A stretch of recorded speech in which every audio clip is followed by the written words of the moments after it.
Okay, hai, bismillahirrahmanirrahim. Assalamualaikum dan salam sejahtera semua. So, hari ini saya nak story kepada anda apakah aktiviti kami di grup support dan bagaimana mereka boleh detect satu kaunter nama dia Selcon. Kalau saya salah sebut, minta maaf. Okay, semuanya adalah bermula daripada sini, tuan-tuan. Okay, satu pen drive ataupun card drive yang berisi 43 video untuk package yang pertama ataupun 50 video untuk extra topik business strategy. So, kita fokus kepada saham dulu. Okay? So, kita ada 43 video yang mengandungi ataupun berdurasi sepanjang 14 jam. Alright. So, mereka-mereka seramai 1,254 orang ini adalah mereka yang dah study. Okey, yang dah play keseluruhan video. Yang mana video ini kita ada send by thumb drive ataupun card drive ini. Dan juga kita ada send menggunakan email. Itu by link lah, menggunakan link. Okey, lupakan yang tu. Kita tengok sikit apakah aktiviti mereka dekat dalam group support yang kita bina khas. Okey, untuk mereka dan juga anda yang bakal join. Yang mana selepas daripada pembelajaran, of course kita akan memberi support ataupun kita berkongsi idea sama ada kami, saya dan Tasmo dengan anda ataupun antara sahabat-sahabat trader yang lain. Alright. Jadi kalau anda tengok dekat sini, normal lah daripada awal-awal pagi lagi. Okey, dah mula dapatkan counter. Contohnya sebelum market buka lagi pun mereka dah dapatkan beberapa counter. Okey. Kemudian semasa waktu live apa ni market tengah berjalan, okey, tiba-tiba ada seorang, okey, itu siapa nama ni okey, nama tak ada, trader Marhen. Okey, dia ada share satu counter. Okey, ini yang kita nak, maksudnya mungkin saya pagi tadi bawa hantar anak sekolah ke, saya pergi mana-mana ke, so mungkin saya tak sempat, semua tak sempat, mungkin kita orang ada urusan lain, tapi kita mengancam, okey, trader-trader dekat dalam ni bagaimana nak buat pemilihan counter sendiri. Jadi kita berkongsi sama-sama dekat dalam ni. Jadi dia ada satu counter dan kawan-kawan yang lain pun nampak signal yang sama. Okey, maksud dia dalam 1,200 ni ramai yang tengok, ramai yang study dan ramai yang menyatakan counter yang sama. Okey. Kemudian benda ni saya akan story kepada anda bagaimana mereka boleh detect. Okey. So, jawapan dia saya dah story sebelum ni. Walau bagaimanapun, saya suka nak tunjuk juga. Okey. So, kita tengok dia buka pada pukul 9 pagi. Dia perlu ada sebarang tanda. Tiba-tiba pada pukul 10 dia ada tanda. Nampak tak dekat sini? Saya selalu ajak bila kita nak tengok, kita tengok. Ni yang saya ajak dekat dalam video lah. Kalau kata saya seorang yang kedekut ilmu, saya tak akan share sikit pun. Okey. Ini yang saya ajak dekat dalam video yang mana saya beritahu. Kita tengok volume itu adakah volume yang paling banyak daripada pagi tadi. So kita tengok dekat sini, ini adalah volume yang paling banyak, iaitu berapa lot tuan-tuan. Tuan-tuan boleh tengok dekat sebelah kiri skrin dekat atas tu pada pukul 10.06 pagi. Okey, pada harga 0.270, okey, pembelian sebanyak 13,135 lot, yang mana itu adalah 100% adalah buy. Okey, yang ni saya pernah cerita kepada anda di video yang apa saya tak ingat, tapi memang saya ada cerita banyak kali dan saya upload banyak kali dekat YouTube. Right? Okey. So kita tengok dekat sini, buy percent ni adalah persen pembelian. Jadi kalau ditengok 100% ini, maksud dia keseluruhan 13,135 ini adalah pembelian. Okey, macam mana kita boleh kenali ia sebagai pembelian? Sebab orang akan kata, macam mana hang kata yang ini 100% buy? Macam mana nak kata dia beli? Macam mana? Dia habis tu semua beli dekat sini, tak ada yang jual. Okey, beza dia tuan-tuan. Tuan-tuan tengok kat belah kanan ni. Okey, kat bahagian atas ni ada nampak tak? Harga 350 dengan harga 355. Okey, sekiranya transaction itu berlaku pada harga 350, maksudnya di situ adalah penjualan dan ada pembelian. Setiap pembelian pasti ada penjualan. Faham tak? Okey, kenapa dia kata buy percent dekat sini? Okey, story dia, orang tu beli pada harga best sell. Dia beli pada harga best sell yang ditawarkan pada ketika pagi tadi pada pukul 10.06 itu adalah pada harga 270. Okey, dia kampui beli harga 270. Maksudnya dia ambil dekat bahagian best sell ni. Dia bukan Q ataupun transaction itu bukan berlaku pada harga best buy, tuan-tuan. Macam mana saya nak bagi anda faham? Okey, anda tengok betul-betul lah. Best buy, best sell dekat sini. Best buy ni orang queue untuk beli. Maksudnya kalau transaction itu berjaya, ada orang jual lah. Faham tak? Jadi di situ kita panggil sebagai penjualan. Manakala best sell ini ada orang queue untuk jual. Tiba-tiba berlaku transaction dekat best sell. Maksud dia ada pembelian dekat situ. Boleh dapat kau no? Jadi kalau dekat sini kita tengok di yang pertama tadi tu sebanyak 13,135. Selalu saya bagi tahu kata hampa kalau nak kira hampa kira 13,135 kali dengan 270. So berapa apa yang kita kira tengok nah.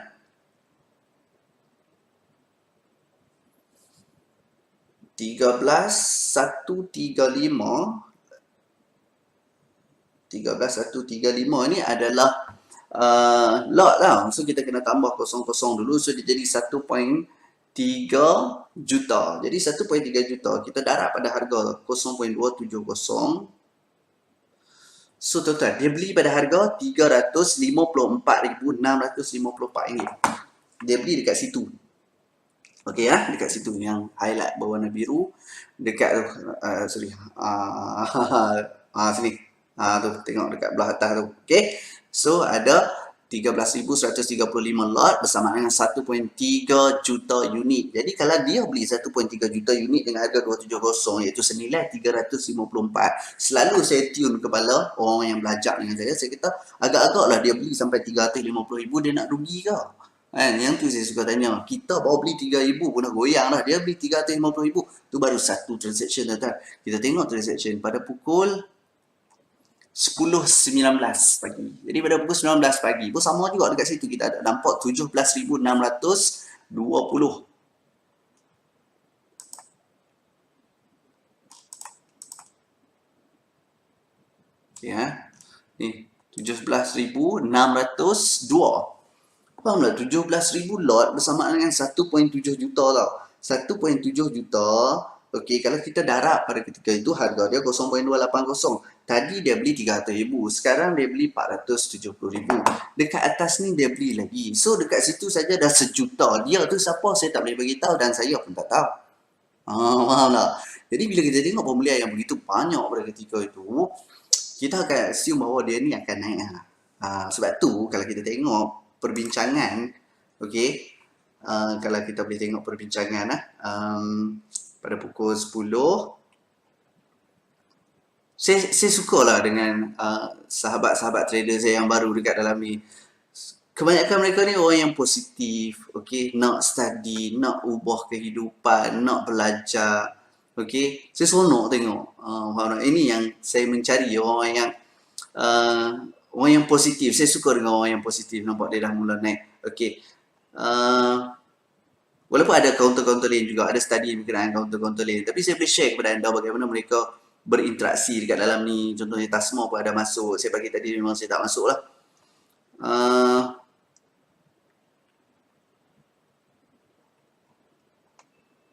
Tengok pukul berapa ni. Dah naik. Okay, ini kaunter lain. Sorry, second.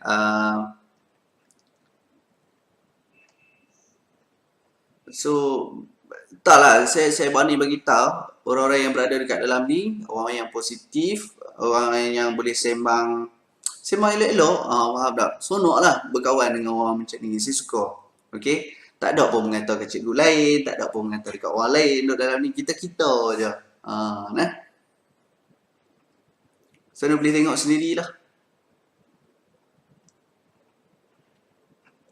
Ni baru sekitar pukul 2 petang, dia belum naik lagi. Saya akan boleh naik. Biasalah tu, ada yang baru-baru belajar, masih belum confident. Okey. Ini adalah satu perjalanan yang saya boleh share kepada anda bagaimana saya melalui dulu, yang mana kita bawa semula kepada kita punya student. Okey.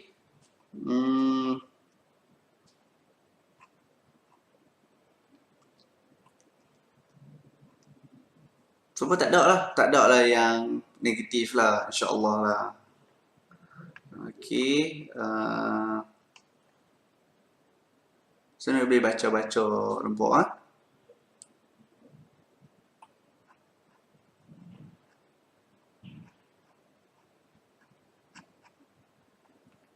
Pukul 3 lebih. Dia orang nampak lah Jerung dah masuk lagi. Jerung hak pagi tadi tu Jerung. Tapi yang petang dia sambung kenaikan.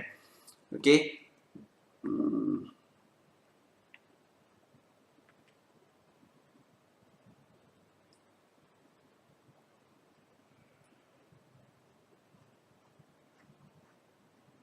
So group support kami adalah group support yang boleh bersembang. Okey. Yang boleh berinteraksi, yang boleh berbincang, yang boleh bertanya, yang boleh discuss, bincang lah kan.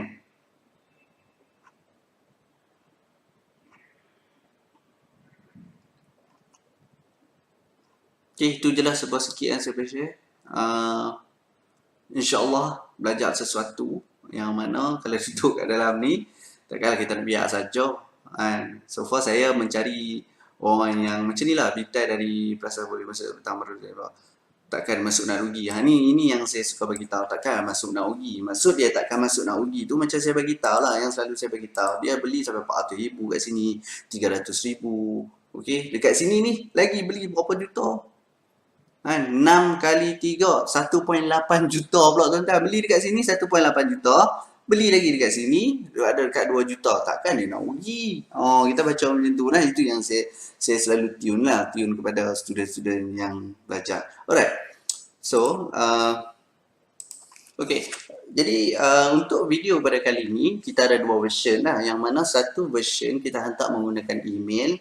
Harga dia RM600. So yang kita hantar menggunakan pen drive ataupun card drive ni, harga dia RM985. So yang mana RM985 ni kalau anda perasan dekat sini dia ada additional topik. Sorry tak apa nampak Dia ada additional topik iaitu business strategy. Yang mana sepanjang 7 tahun penglibatan saya di dalam pasaran saham, saya tak pernah lagi sekali pun saya share dekat orang. Selain daripada trading, apa yang saya buat. So, untuk video kali ni, untuk video version yang kali ni, saya share kepada orang ramai. Selain daripada trading, kita juga buat business on trading lah. Okay, so kita ajak macam mana orang nak berniaga di dalam trading. So, siapa yang berminat boleh ikut lah. Tak berminat, tak perlu sebenarnya. Tapi, saya seronok lah orang yang dekat dalam yang tadi tu, yang dalam group support tadi tu, semuanya positif thinker lah. Dan anda jangan terkejut kalau anda tengok ramai yang cuba menjual video ni, sebab memang kita orang bagi training kepada siapa-siapa yang berminat nak jual as a affiliate. Kita ajak macam mana nak pasarkan video ni. So anda jangan terkejut kalau ada orang lain jual video kami. So tak ada masalah. Memang saya ajak. Sebelum ni memang saya tak pernah ajak langsung, saya tak pernah dedahkan apa yang kita buat selain daripada trading. Okay, kita juga ada buat business on trading. Okay, so apa yang saya tekankan kepada orang ramai adalah untuk menjalankan urus niaga trading ini, yang pertama sekali kita perlu ada emosi yang stabil. Okay, emosi ini dia lebih kepada emosi dalam bentuk keuangan. Maksud dia kalau anda nak mulakan pelaburan, so anda kena jaga emosi daripada segi keuangan. Keuangan dia terbahagi kepada dua lah. Yang pertama, pendapatan daripada hasil bekerja. Okey, dan yang kedua adalah pendapatan daripada hasil berniaga. Jadi saya bukan HR department, saya nak cerita pasal pekerja. Jadi saya boleh cerita berkenaan dengan bisnes. So bisnes ni menurut cikgu saya, sekarang dah Datuk Dr. Azizan Osman, berniaga adalah bagaimana you boleh membantu orang lain menyelesaikan masalah dia. Itu maksud berniaga, definisi yang dia ajak lah. Jadi saya tekankan apa yang orang ajak, apa yang sifu saya ajak, apa yang guru saya ajak. Seandainya satu problem itu kita dapat selesaikan, okay, itu adalah bisnes. Contoh, saya bagi kepada anda contoh. Ramai orang dekat luar sana nak belajar, nak trade saham, nak tambah pendapatan dengan pelaburan saham. Tapi tak tahu nak belajar dekat siapa. Ataupun tak ada masa nak keluar pergi ke kelas. Jadi kita sediakan satu tutorial pembelajaran. Okey. Jadi yang ni akan membantu selesaikan masalah orang yang nak pergi belajar tapi dia tak boleh pergi ke kelas. Faham tak? Okey. So, jika selesai masalah itu, maka itu adalah bisnes. Yang ni yang saya tak pernah cerita dekat orang. Okey. Antara yang kedua yang saya boleh share adalah menjadi sebagai seorang reminder. Reminder ni apa dia punya tujuan dia, apa dia punya scope job dia. Okay, Remizer membantu customer untuk buka account. Berapa ramai kawan-kawan kita dekat luar sana yang tak buka account, yang tak ada account tapi nak main saham. Jadi dia tak tahu nak buka account dekat siapa. Jadi Remizer membantu menyelesaikan masalah dia dah untuk membuka account. Jadi jika membantu menyelesaikan masalah dia, maka itu adalah satu bisnes. Alright? Banyak saya share dekat dalam ni topik business strategi. Okey, jadi saya ada banyaklah kecaman tu, normal. Kecaman ni biasa. Untuk jadi seorang yang nak kata percaya pun, saya tak berani nak claim diri saya percaya lah. Tapi dalam banyak-banyak kecaman tu, ini yang saya jumpa lah. Jadi, ini daripada Facebook komen. Okay, daripada siapa tu, Elmi ni, dah kata, ini contohnya yang kita orang punya sub-agent ataupun affiliate yang pasarkan video ni juga. Okay, mereka juga turut terlibat dalam penjualan video ini. Jadi itu dia kena apa? Dia kena kecam. Biasalah tu. And dia kata dah khatam gila buat duit kat market. Lepas tu bagi free je lah. Cikgu pun buat duit jual video. Itu yang saya nak komen dekat sini. And maksud dia kata saya pun buat duit dengan hasil jual video. Okey. Yang pertama saya kena mengakulah, betul lah memanglah saya jual ni dapat duit. Alright? Tapi untuk nak mendapatkan satu level, untuk anda nak menjual sesuatu barang, servis dan sebagainya, anda kena faham dulu apa yang anda buat. Maksudnya macam Elmi ni, kalau dia tahu kata jual video tu boleh buat duit, kenapa dia tak buat video? Kenapa dia tak jual? Sebab confident level tak ada dan aura ataupun spirit negatif tu duduk dekat dalam diri dia. Jadi orang macam ni memang dia tak akan beli, tuan-tuan. Orang yang negative thinker memang tak akan beli. Dia nak belajar yang free saja ataupun dia memang tak boleh tengok orang. Dia ni boleh jual video kaya ni, tak payah jangan duk support hari ni. Kita belajar kat YouTube pun banyak. Sedangkan mereka-mereka yang beli ni duduk kat dalam ni tadi ni punya bergembira lah. Faham tak? Punya seronok duduk kat dalam ni. Berkongsi pendapat, berkongsi idea sama-sama lagi dekat dalam ni yang dia nak kerja nak cari salah orang je. Faham tak? Yang duduk kat dalam ni punya syok orang punya imbang. Sebab apa? Sebab apa dia tak mau duduk kat dalam ni? Sebab negative thinker. Jadi sekiranya anda bukan seorang yang negatif, anda patut berada dekat dalam ni. Sepatutnya lah. Tapi kalau anda memang jenis yang dia tu jual video tu kaya, dia tu buat kelas tu kaya, dia tu jadi Remizer tu kaya. Dia orang yang macam ni, orang yang jenis macam mana tau? Dia tak boleh tengok orang lain lebih. Dia nak pangkah tapi dia tak mau buat. Kalau saya senang. Kalau dah tak buat, tak buat. Okay, so sikit saya kongsi kepada anda hari ni. Just nak cerita pasal topik ni. Okay, macam mana diorang boleh detect cycle ini naik di waktu petang. Semua tu ada dekat dalam video tutorial yang dalam ni. Iaitu topik yang saya sendiri ajar di topik folder yang keempat. 4.8. Okey, mengesan permulaan kenaikan. So saya boleh share sikit kepada anda video ni macam mana. Di dalam topik permulaan kenaikan. Sorry bukan dia. Topik permulaan kenaikan ni kita perlu bukan di topik tu. Nampak saya pun pening dah, terlalu banyak dekat topik. Sekejap kita share topik dia dekat intraday. Dia topik intraday daripada saya. Dia ada 2 video teknik intraday. Alright. Saya cuba nak buat intraday. Yang pertama sekali jadi kenapa saya guess adalah dia naik mana. Lepas tu kita happy kenapa. Tunggu gila. Tunggu balik bawah paras aku dia naik tu. Lepas tu saya tahu nak masuk. Yang pertama risiko dah lah. Yang kedua dia harga dia mahal. 900,000. Okey. Okey, dengan saya cerita dekat sini ya. Okey. Sebanyak 21,377 dolar. Faham tak? Sebanyak kita kira lah 21,377. Okey, kita ambil 21,377 dolar. So kita kena tambah lagi kosong-kosong. Okey, kita tengok berapa persen pembelian. Okey, pembelian adalah 94%. Okey, selebihnya adalah penjualan. Jadi kita tengok pembelian kita kali dengan 94%.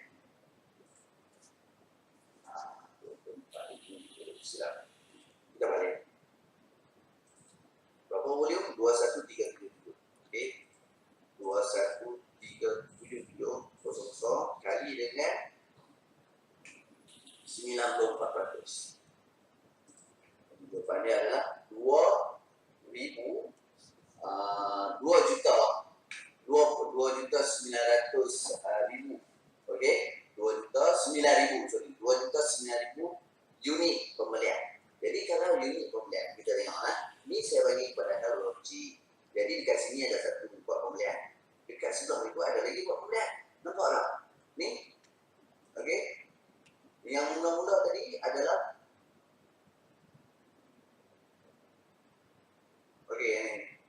mula-mula 94%, 21,377. Yang ni 18,720, 100%. Maksudnya semua tu ada beli. Okey, so kita tengok yang beli yang dari kedua ni ada berapa? 18,720. Kita tambah lagi 18,720 tambah kosong-kosong. Sebab Allah diberi unit. So total pembelian pada waktu itu, pada waktu ni kita kesan tadi pada pukul 9.40, pembelian adalah sebanyak, kita kira berapa harga dia waktu itu, 205. Harga dia 205 lah. Okey, so kita tengok betul. Tengok balik dekat sini. Pada harga 20 sen, okey, pembelian sebanyak 21,000 lot, dan pada 205 adalah sebanyak 18,000 lot. Tapi dapat kita ambil average harga 20 sen. So kita tak angkat dari 20 sen kali 0.2. Tak ada dia menggunakan duit sebanyak berapa untuk buat pembelian kaunter pada pukul 9.40. RM776,000. Okey, so bila dia beli dekat sini dalam keadaan RM776,000, hampir sejuta. Kita fikir secara logika, dia beli punya lah banyak. Compare orang sebelum ni diski berapa ribu je, tiba-tiba dia masuk beli sebanyak berapa? Hampir sejuta, hampir 800,000. Agak-agak 800,000. Nak di mana kau tadi kalau tahu tu minyak ayam? Tak, kita fikir. Saya ada share dekat dalam tu pun, saya ada share. Bahkan yang saya tunjuk tadi pun saya bagi tahu perkara yang sama saja. Kalau saya jenis kedekut ilmu satu video pun saya tak akan upload dekat YouTube. Okey, so itu adalah pendedahan bagaimana mereka boleh detect counter ni naik pada hari ni. So seronok lah bila kita boleh detect counter dan kita masuk dan profit. Mesti rasa puas hati. So banyak takat banyak yang ni orang nak kata pejam mata tak boleh tak, tapi berpuas hati, faham tak? Orang berpuas hati. Jadi kami pun mesti nak jaga nama, kan? Takkan kami nak ajak benda yang tak betul dekat orang, faham tak? Mesti lah kita nak ajak benda yang ada result, sebab nak jaga nama baik kami sendiri juga. Okey, insyaAllah. Assalamualaikum warahmatullahi wabarakatuh.